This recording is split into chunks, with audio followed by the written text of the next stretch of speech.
नमस्कार मित्रांनो, पी-एम किसान सन्मान निधी योजनेचे बेनिफिशरी स्टेटस कसे चेक करायचे आपण आज या व्हिडिओमध्ये पाहणार आहोत. तर चला व्हिडिओला सुरुवात करूया. व्हिडिओला सुरुवात करण्याअगोदर जर तुम्ही चॅनलवर नवीन असाल तर चॅनलला लाईक, शेअर आणि सबस्क्राईब करायला विसरू नका.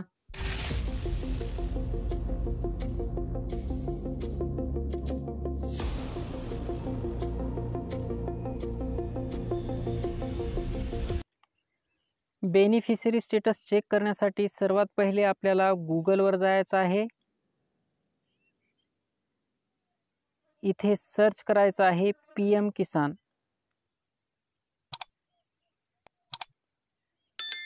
सर्च केल्याच्या नंतर तुमच्यासमोर पहिलीच वेबसाईट दिसेल pmkisan.gov.in. यावरती क्लिक करायचं आहे. क्लिक केल्याच्या नंतर तुमच्यासमोर असा इंटरफेस येईल. वरती 3 डॉट आहेत त्यावरती क्लिक करायचं आहे. क्लिक करून डेस्कटॉप साईटवरती क्लिक करायचं आहे. तुमच्यासमोर असा इंटरफेस दिसेल. इथे तुम्हाला नाऊ युअर स्टेटस वरती क्लिक करायचं आहे. क्लिक केल्याच्या नंतर तुमच्यासमोर असा इंटरफेस येईल. आपल्याला इथे रजिस्ट्रेशन नंबर टाकायचा आहे. जर तुम्हाला रजिस्ट्रेशन नंबर माहिती नसेल तर सर्वात पहिले तुम्हाला रजिस्ट्रेशन नंबर काढायचा आहे. रजिस्ट्रेशन नंबर काढण्यासाठी तुम्हाला नाऊ युअर रजिस्ट्रेशन नंबरवरती क्लिक करायचं आहे. क्लिक केल्याच्या नंतर तुमच्यासमोर असा इंटरफेस दिसेल.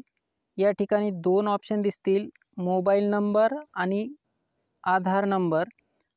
आधार नंबरवरती क्लिक करायचं आहे. या ठिकाणी तुम्हाला आधार नंबर टाकायचा आहे.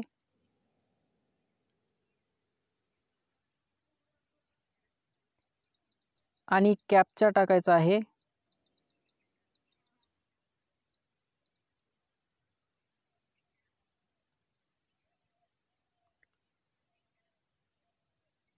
आधार नंबर आणि कॅप्चा टाकल्याच्या नंतर तुम्हाला गेट मोबाईल OTP वरती क्लिक करायचं आहे.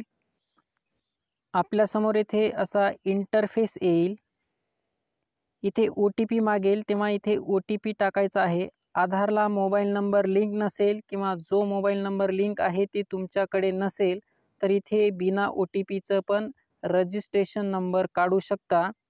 तुम्हाला OTP मिळाला नाही तर इथे OTP टाकू नका. मी इथे OTP टाकलेला नाही.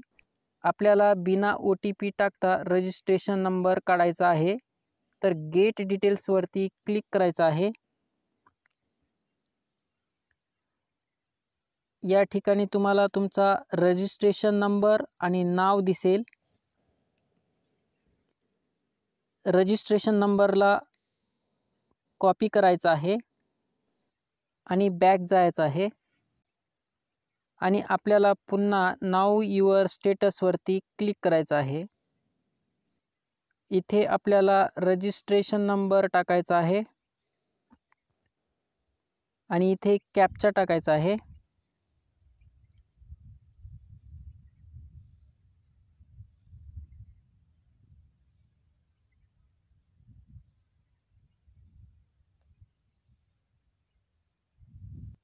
रजिस्ट्रेशन नंबर आणि कॅप्चा टाकल्याच्या नंतर तुम्हाला गेट OTP वरती क्लिक करायचं आहे. तेव्हा आपल्यासमोर असा इंटरफेस येईल. आपल्याला इथे OTP मागत आहे. तुम्ही जेव्हा KYC केली होती तेव्हा जो मोबाईल नंबर दिला होता त्या मोबाईल नंबरवर OTP जाईल. त्या OTPला इथे टाकायचा आहे. तुम्ही जोपर्यंत इथे OTP टाकणार नाही तोपर्यंत तुम्हाला स्टेटस चेक करता येणार नाही. तर तुम्हाला लक्षात ठेवायचं आहे हे OTP मॅन्डेटरी आहे, टाकणे आवश्यक आहे. तर माझा OTP आलेला आहे. मी या ठिकाणी OTP टाकत आहे.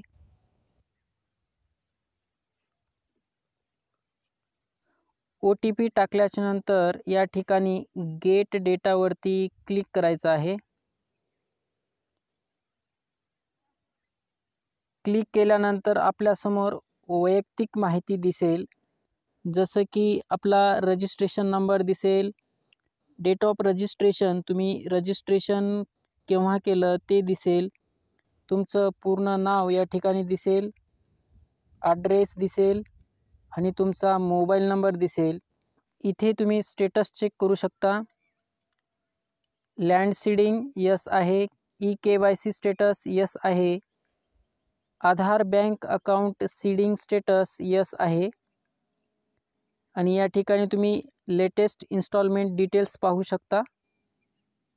तर मित्रांनो, तुम्हाला मी PM किसान सन्मान निधी योजनेचे बेनिफिशरी स्टेटस कसे चेक करायचे सांगितलेले आहे. तर भेटूया पुढील व्हिडिओमध्ये. धन्यवाद.